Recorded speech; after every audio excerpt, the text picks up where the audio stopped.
Hello, good morning student.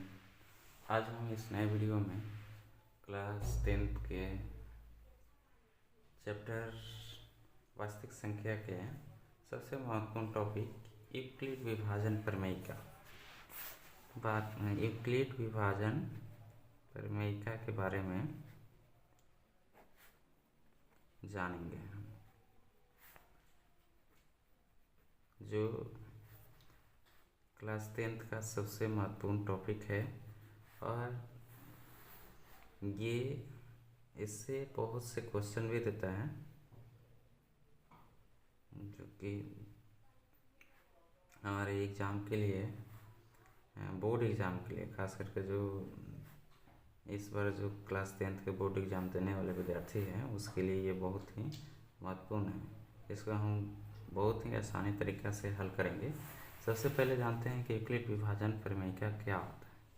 तो यदि बता रहा है कि यदि ए और बी दो धनात्मक पूर्णांक दिए हो तो हमें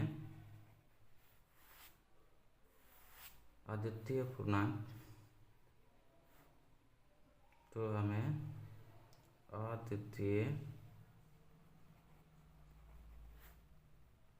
ऋणात्मक पूर्णांक के रूप में Q और R प्राप्त होता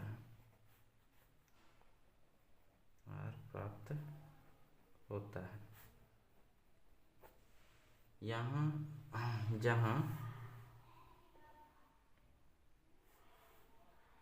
प्राप्त होता है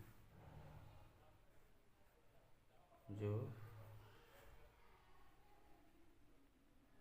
A बराबर BQ प्लस R के रूप में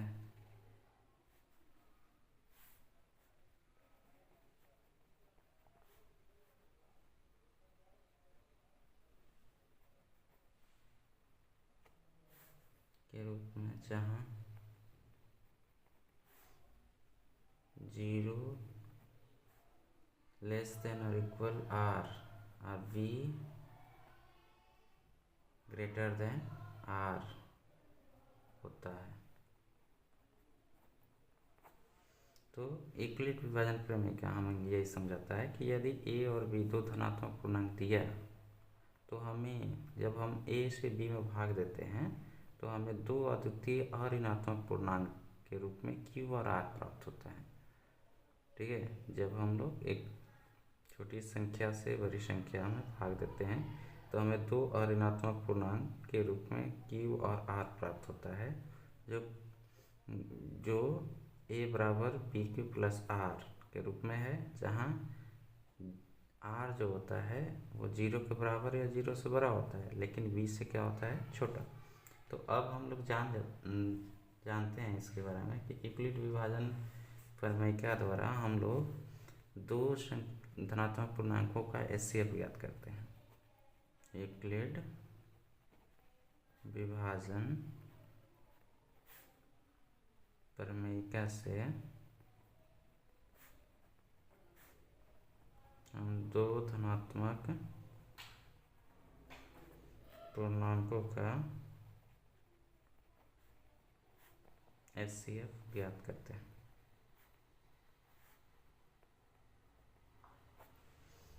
ये दो धनात्मक पूर्णांकों का एचसीएफ ज्ञात करने का टेक्निक है।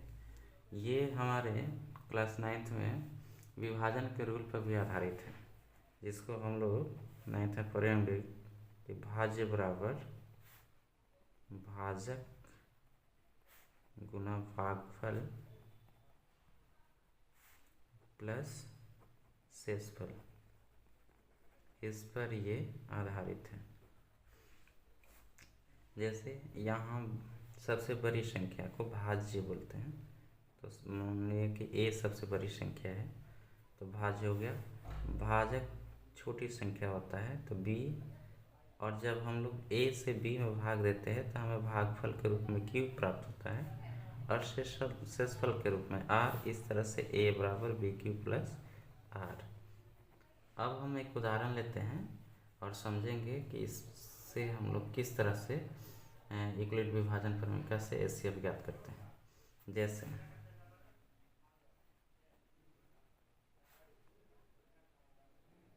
75 और 480 का यूक्लिड विभाजन प्रमेय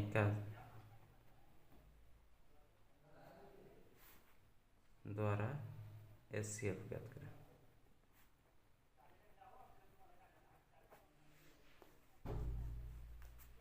तो सबसे पहले हम लोग इसको विभाजन एल्गोरिथम मेथड से इसको हल कर लेते हैं। तो सबसे पहले यहाँ हल लिखेंगे और 75 से जो कि 75 480 से छोटा है, इसलिए 480 में सबसे पहले हम इसको भाग देंगे। तो सब मेरा यही कोशिश करेंगे कि ये 75 से 480 पूरी कट जाए। अगर नहीं कटता है तो हम लोग उसको उससे कम संख्या से कटाने की कोशिश करेंगे। तो ये 75 से जब हम लोग भाग देते हैं 480 में, तो ये 6 बार में ये कटेगा। तो 6 बार में हो गया 6 × 30 और हो गया 45, 450 आया। अगर हम लोग 6 से ज़्यादा बार में कटाते हैं तो ये अधिक हो जाएगा, तो ये 30 आ जाएगा। अब इसको फिर से हम लोग इसको भाजक बना लेते हैं। तो फिर से और इसको 75 को भाज्य बनाते हैं। तो फिर से अब 30 से भाग देंगे तो 2 बार में कट जाएगा 60, फिर आएगा 15। अब 15 से इसमें भाग देंगे कितने बार में, 2 बार में, ये पूरी तरह से डिवाइड हो। अब हम लोग यूक्लिड विभाजन प्रमेय से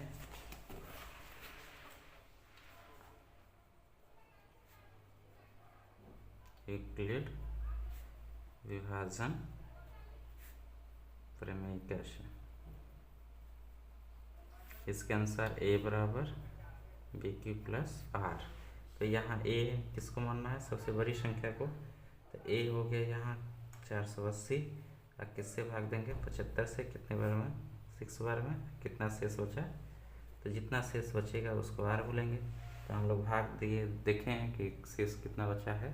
तो शेष बचा है 30। तो अब हम लोग फिर जिससे भाग दिए थे उसको हम लोग लाएंगे यहाँ, भाज्य बनाएंगे और जितना शेष है उससे हम लोग फिर भाग देंगे। 75 में कितने बार में, 2 बार में, कितना शेष बचेगा 15। फिर जिससे भाग दिए उसको फिर लाएंगे, भाज्य बनाएंगे और फिर जितना शेषफल है उससे शेषफल से फिर 30 में भाग देंगे, 2 बार में कटेगा, फिर शेषफल 0 आ जाएगा। तो यहाँ एचसीएफ हो जाएगा। जब 0 आ जाएगा तब हम समझेंगे कि इसका एचसीएफ जितना से भाग दिए थे वही संख्या होगा। तो इसका एचसीएफ इस तरह से ना हो जाए। थैंक्स।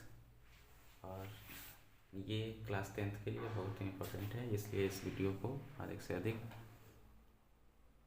देखें और शेयर और लाइक करें।